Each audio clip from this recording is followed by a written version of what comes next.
안녕하세요. 여기 헬로우 디자인한 네 번째 인터뷰 손님 최종우 회계사님을 모시고 인터뷰 진행을 하도록 하겠습니다. 저는 한인의 총무 신준호라고 합니다. 자, 최종우 회계사님. 네. 안녕하세요. 안녕하세요. 혹시 저희 시청자분들한테 자기소개 먼저 좀 부탁드리겠습니다. 네. 안녕하세요. 저는 지금 사스카천주 정부에서 파이낸셜 컨설턴트로 일하고 있고 최강회계의 공동 대표로 있는 최정우 회계사입니다. 저는 유니버시티 오브 리자나에서 경영학 학사를 받았고 정치학 석사를 받았습니다.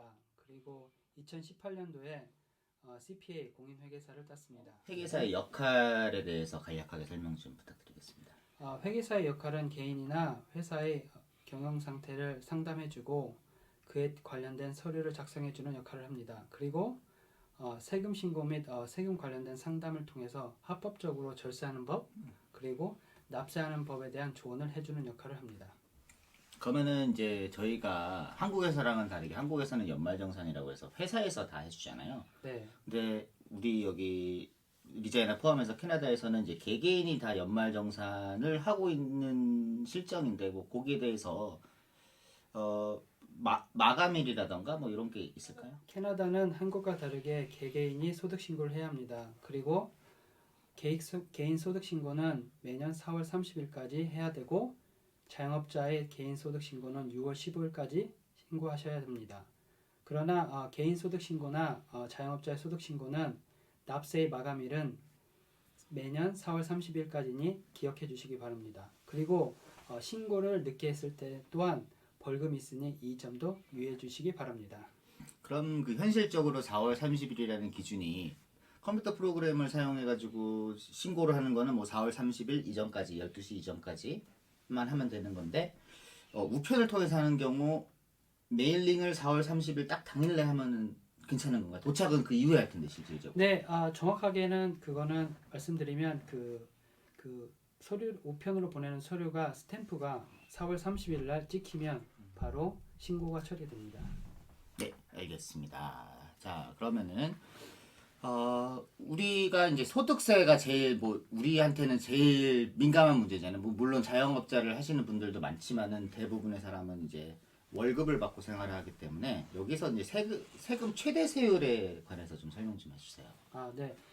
캐나다는 연방 정부와 주정부가 각각 다른 세율을 가지고 있고 누진 세율을 적용하고 있습니다. 예를 들어 계단을 오르는 것처럼 각 구간별로 정해진 세율에 대해서 세금에 대해서 소득액에 대해서 구간 단계적인 세율을 적용하고 있습니다. 그리고 연방 정부의 연방 정부의 세율은 총 5단계로 나눠져 있고 최고 세율은 33%입니다. 그리고 연방 사스카천주의 세율은 총 3단계고 최고 세율은 14.7%로 최고 세율이 적용됐을 시에는 47.5%입니다. 예, 저희 그 세금 프로그램 중에 RESP하고 RRSP가 있는데 요 두 개의 차이점과 상황에 맞춰서 어떤 거를 들어가는 게 더 이로운지 그것 좀 설명 좀 해주세요. 네, RESP는 그 자녀들이 나중에 대학교 갔을 때 쓸 수 있는 교육 적금입니다. 그리고 평생 최고 한도는 5만 불이고 매년 첫 2,500불에 대해서는 정부에서 20% 보조금을 지원하고 있습니다. 예를 들어 만약에 2,000불을 RESP에 부으셨다고 하면 정부에서 400불 정도 20%인 그의 20%인 400불을 지원금으로 지급하고 있습니다. 그러나 RRSP와 다르게 RESP는 세금 소득 공제가 없습니다. 이 점을 유의해 주시기 바랍니다. 그리고 RRSP 같은 경우는 캐나다 연금 적금이고 앞에서 언급한 것처럼 소득 공제의 혜택이 있습니다. 또한 RRSP를 통해서 수익이 났을 시에는 면제 그 수입에 대해서는 면제입니다. RRSP에 대해서 수익이 났을 경우라고 하면은 RRSP의 적금 통장에서 발생하는 이자율이라든가 아니면 RRSP 주식 계좌를 했을 때 주식 활동으로 인해서 발생하는 소득이라든가 이런 게 다 면세라는 말씀이시죠? 네, 맞습니다. 그리고 그러면 RESP가 RESP를 제가 만약에 2,000불을 넣었을 때 제가 해당하는 연도에 그 2,000불에 대한 소득 그 세율에 대한 그 이득은 없다고 말씀하신 거잖아요. 네, 아, 그럼 그게 제일 큰 차이겠네요. 정부가 RESP는 정부가 20% 보전해 주는 걸로 내가 이득을 취하는 거고 RRSP는 그만큼 넣은 만큼 제 소득 세금이 소득세가 줄어드는 부분이 있는 거고요. 네 맞습니다. RESP 같은 경우는 교육 적금이다 보니까 그 정부에서 20% 지원금이 지원받기 때문에 지원해주기 때문에 그래서 소득 신고할 때 전혀 이제 공제에 대한 어느 혜택도 없고요. RSP 같은 앞에서 언급한 것처럼 소득 공제가 있어서 네. 세금 대상이 되는 수입 자체를 줄여주는 공제 역할을 합니다. 그럼 제가 얼핏 그냥 제 나름대로 공부해 본 거에 따르면은 두 가지의 전략이 있더라고요. 사람들이 하는 게 보통 회사에서 RRSP를 보존을 해주는 게 있지 않습니까? 자기 월급의 6%까지 6%를 하면은 이제 컴퍼니가 100%를 매칭을 해주는 뭐 그런 걸로 해가지고 매해 붙는 또 어떤 분들은 은퇴 직전에 한 2, 3년 은퇴 2, 3년 전에 그냥 자기가 받던 연봉을 다 집어넣는 거예요. 만약에 이제 RRSP 룸이 10만 불이 있는데 그 10만 불을 하나도 채우지 않고 있다가 말년에 그냥 10만 불을 거기다 넣어버려가지고 그 해 소득은 아무것도 없었던 것처럼 그러면은 만약에 그 10만 불이었던 분의 세금이 한 30% 정도라고 치면은 그 30%의 세금을 안 내게 되는 거죠. 네. 그에 대해서는 RRSP에 대해서는 물론 뭐 언급한 것처럼 은퇴 직전에 10만 불을 부어서 마지막 소득 신고 때 뭐 전혀 세금을 내지 않는 방법도 있겠지만 만약에 매년 조금이나마 매년 조금씩 붙는 법에 대해서 붙는다고 하면 그걸 통해서 만약 그 자체적인 뭐 투자로 인해서 투자력으로 생긴 이익 같은 것이 발생할 수 있고 그에 대한 면세를 적용받을 수 있어서 더 효과적이라고 생각합니다. 궁극적으로는 같은 10만 불을 10년 동안 부는 것과 마지막 1년에 10만 불 부는 것에 대해서 결과적으로 이자와 그 면세를 적용했을 시에 은퇴 후에 받는 액수는 매년 매달 또는 매년마다 조금씩 RSP를 넣는 것이 가장 수익을 극대화하고 절세적인 효과도 있습니다. 그러면은 이제 회계사님께서는 이제 해마다 네, 말년에 올인하는 것보다는 해마다 계획을 잡고 이제 RRSP 쪽에다가 넣는 거를 더 추천을 하신 거고요. 그렇죠. 회사에서 매칭이 없는 사람들은요. 개인적으로 은행에서 또는 은행에서 RRSP를 제공하고 있으니까 그 매년 소득 신고 후에 노티스 오브 어세스먼트를 통해서 자신이 RRSP를 얼마까지 부을 수 있는지를 확인하시고 부으시면 됩니다. 예, 감사합니다. 이제 그러면은 이제 RRSP에 대해서 RRSP, RESP에 대해서 설명을 해주셨는데 이게 이제 절세 방법하고도 이제 연관이 되어 있는 것 같아요. 이거 RRSP로 인한 절세 방법하고 그 외에 다른 절세 방법이 있으면 설명 좀 부탁드릴게요. 네, 캐나다에는 두 가지 공제가 있습니다. 소득 공제, 텍스 디덕션, 그리고 세액 공제, 텍스 크레딧이 있습니다. 소득 공제의 경우 세금 대상이 되는 수입을 줄여주는 공제로 가장 대표적인 예로는 RRSP 구매가 있습니다. 또 세액 공제는 세금을 내야 되는 세금을 줄여주는 공제로 대표적인 예로는 여러분들이 EI나 CPP를 내는 것이 있고 그리고 메디컬 익스펜스, 퍼스트 홈 바이어 크레딧 그리고 대학교 학비에 관련된 에듀케이션 크레딧이 있습니다.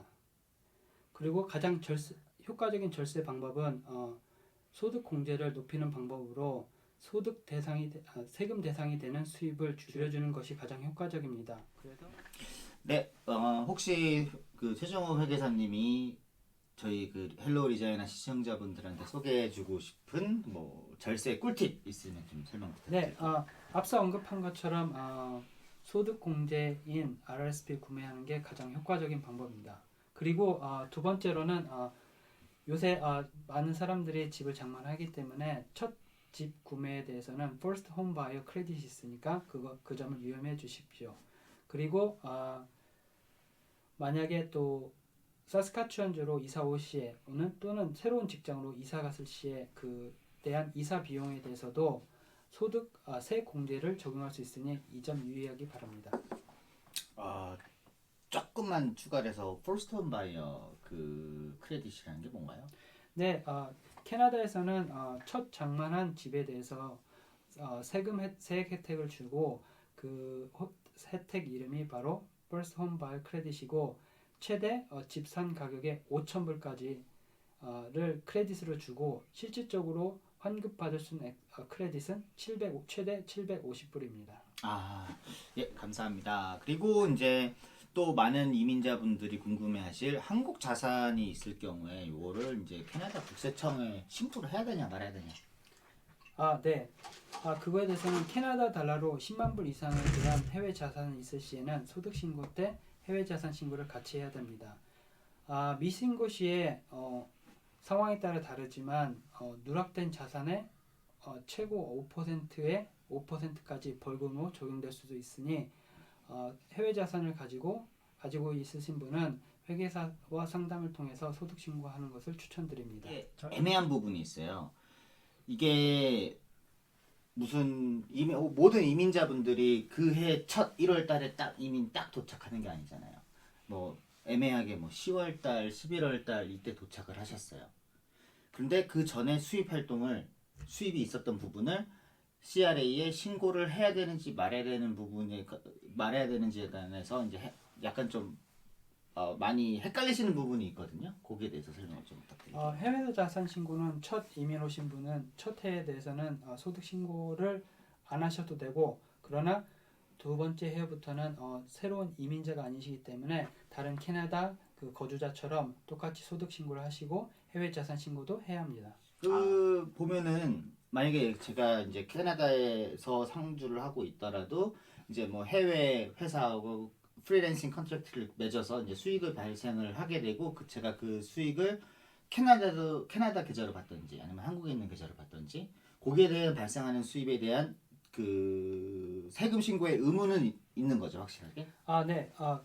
만약에 해외에서 수입이 발생했을 시에는 월드 인컴이라고 해서 소득 신고할 때 소득 신고를 하셔야 합니다. 10400 라인. 네, 제가 그거 확실하게 알고 있습니다. 10400. 그래서 이제 그 모든 수입에 대해서는 어떻게 보면은 그 일반적인 상황에서 회사를 운영하시거나 그런 부분이 아니라 저 같은 그냥 직장인 같은 그 수준에서는 최대한 다 세금 신고를 하고 오히려 더 세금 말씀해주신 절세 꿀팁들 그런 부분에서 환급을 받는 게 낫지 뭐 신고를 누락시키는 것 같은 위험성에 대해서는 좀 설명을 좀 부탁드릴게요. 앞에서 언급한 것처럼 캐나다는 한국과 다르게 자발적인 소득 신고를 추천하고 그거에 대해서 미신고 시 그리고 또는 자료가 누락 시에 대한 벌금이 엄격하기 때문에 이 점 유의하기 바랍니다. 예, 그러면은 이제 그 리자이나 대학에 유학 오시는 분들, 학생분들이 이제 회계사를 꿈꾸시는 분들이 계실 거 아니에요. 그럼 그분들을 위해서 이제 어떻게 공부를 해야 되고 어떤 자격증들이 필요한지 간략하게 설명 좀. 네, 그 CPA를 따기 위해서는 보통 4년제 대학교 그 비즈니스 스쿨을 졸업해야 되고요.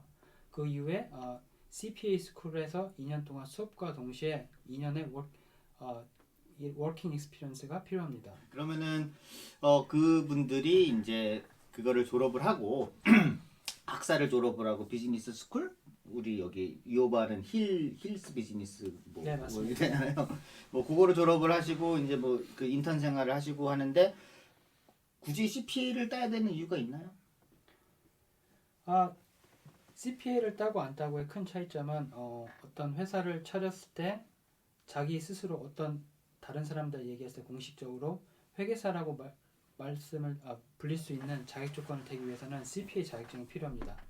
물론 CPA 없이도 물론 어떤 비즈니스를 차릴 수도 있고 무슨 회계 비즈니스든 텍스 비즈니스든 차릴 수 있으나 그것 자체를 가지고 뭐 회계사로 불릴 수 있는 조건은 되지 않습니다. 그러면은 제일 민감하지만은 제일 알고 싶어하는 부분인데 기대 연봉. 예. 이 부분은 굉장히 민감한데 보통 CPA를 따기 전에 그 연봉은 대략 한 4만 불에서 5만 불 정도가 되고요. CPA를 따고 난 이후부터는 한 7만 불에서 10만 불 정도가 예상이 됩니다. 그리고 이제 만약에 회계 법인 스스로가 차렸을 경우에는 뭐 얼만큼 클라이언트가 많으냐에 따라서 뭐 캡은 없는 거죠. 네, 맞습니다.